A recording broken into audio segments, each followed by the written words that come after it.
Friends, कैसे हैं आप लोग। आज हम लोग पढ़ेंगे MAHN यानी master of arts in Hindu studies, जिसमें आज पढ़ेंगे MHN 005 के खंड 7 में इकाई 3 कुंभ मेला, जिसमें आज हम आपके लिए लेकर आए हैं धार्मिक चेतना का प्रतिबिंब कुंभ महापर्व। तो वीडियो स्टार्ट करने से पहले जो भी फ्रेंड्स हमारे चैनल पर नए आए हैं, कृपया चैनल को सब्सक्राइब कर ले और बेल आइकन को प्रेस कर दें, ताकि जो भी लेटेस्ट वीडियो हमारे चैनल पे आए वो सबसे पहले आपको मिल सके। तो आइए ज्यादा टाइम को न लेते हुए चलते हैं अपने टॉपिक पर। कुंभ मेला में धार्मिक चेतना का प्रतिबिंब कुंभ महापर्व के बारे में पढ़ेंगे। तो आइए वीडियो को स्टार्ट करते हैं। संपूर्ण विश्व का आधार धर्म है। कहा भी है कि धर्मो विश्वस्य जगतः प्रतिष्ठा। धर्म के आधार पर ही समस्त मानव समाज प्रतिष्ठित है। जैसे जैसे समाज में धर्म का पालन कम होने के साथ साथ अधर्म बढ़ता जाता है, वैसे वैसे समाज का विघटन होने लगता है। धर्म ने ही मानव समाज को एक सूत्र में बांध रखा है। कहा गया है कि धर्म धारयते प्रजा।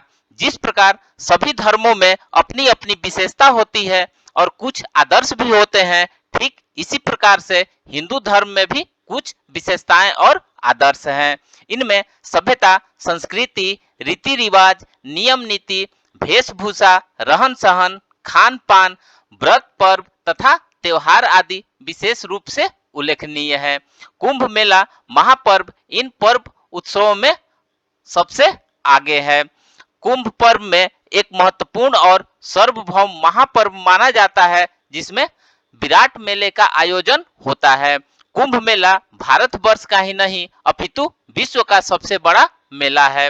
कुंभ शब्द का अर्थ है घट या घड़ा है और ब्रह्मांड भांड के रूप में ही इसकी कल्पना की गई है, जहां पर विश्व भर के धर्म, जाति, भाषा तथा संस्कृति आदि का एकत्र समावेश हो, वही कुंभ मेला है।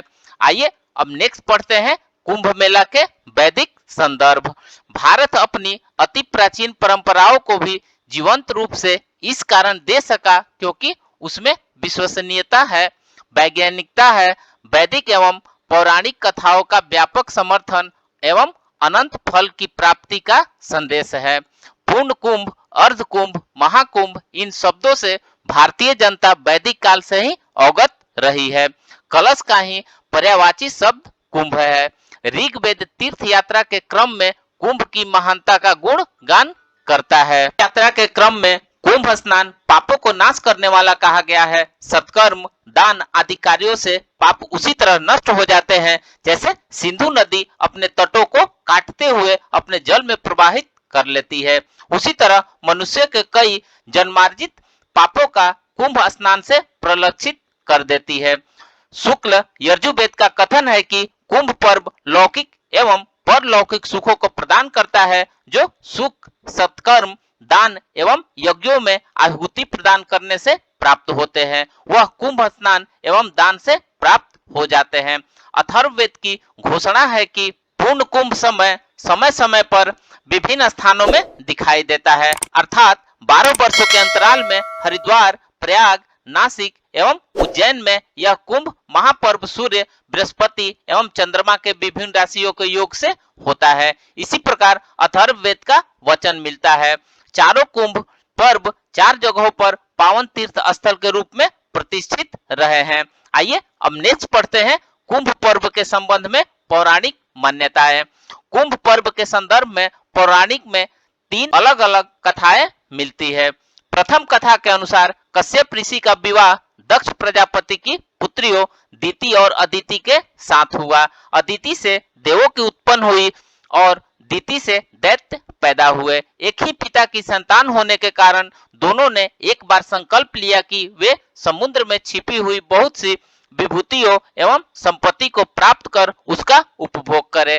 इस प्रकार समुद्र मंथन एकमात्र उपाय था। जब देवों तथा दैत्यों ने मिलकर मंदराचल पर्वतों को मंथन दंड और वासुकी को नेति मंथन रज्जु बनाकर समुद्र मंथन किया, तब समुद्र से 14 रत्न निकले, जो इस प्रकार है, जिसमें पहला है ऐरावत, दूसरा कल्प वृक्ष, तीसरा कौतुभ मणि, चौथा अश्व, पांचवा चंद्रमा, छठा धनुष, सातवां धेनु यानी जिनको हम लोग कामधेनु गाय बोलते हैं।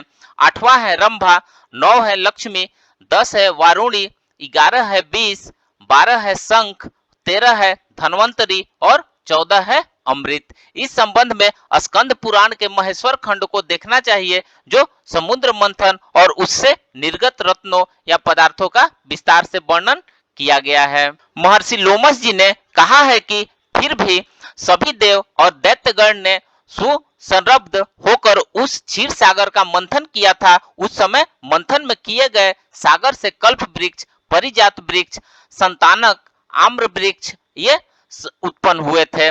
फिर देवगण ने बहुत ही शीघ्रताशाली होकर उग्रता से उस क्षीर सागर का मंथन किया था।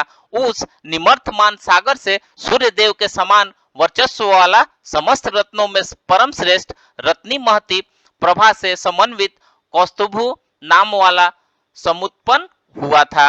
अपने प्रकाश से तीनों भुवनों को भासित करते हुए चिंतामणि रत्न को आगे करके उन्होंने कौस्तुभ को भी देखा था। जब सुरों ने कौस्तुभ मणि को उसी समय भगवान विष्णु को समर्पित कर दिया। इसके उपरांत मंथन करने से उच्चवे श्रवा नामक अश्व समुद्रभूत हुआ। इसके पश्चात एरावत हाथी को उत्पन्न हुआ था।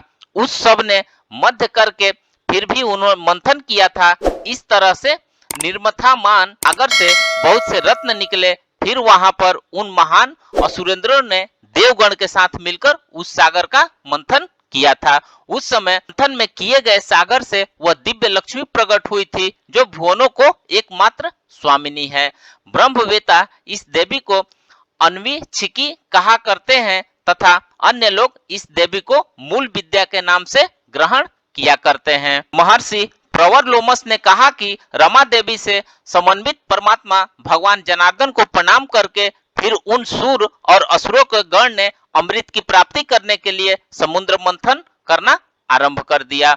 उस मध्यमान उदधि से सुंदर महान यक्ष से संपन्न युवा मृत्यु पर विजय प्राप्त करने वाले परम धनवंतरी इस नाम से विख्यात प्रकट हुए। उनके दोनों हाथों में अमृत से परिपूर्ण कलश दिख रहा था।